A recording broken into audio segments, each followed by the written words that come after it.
Bueno, bajaik ez daukau, txartelekin da zeusenak buelta dutxen di, orduan Adanoga partidontako ez, lehen mailan edo lehen taldi pesteko kompetiziorik, orduan bueno, danok prest partido jokatzeko, egixe da job galtze haule Keniako selezioa ez dagoelako, baina bueno, beste danak gehoa zegoen dira, así que topera partidureko.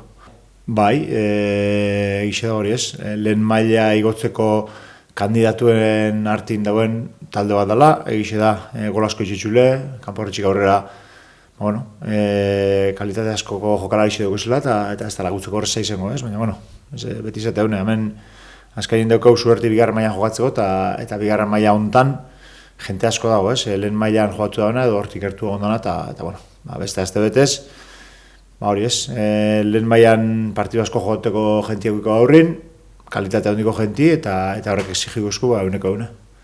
Bai, baina, bueno, horretan pentsetan gero hasikoa, ez?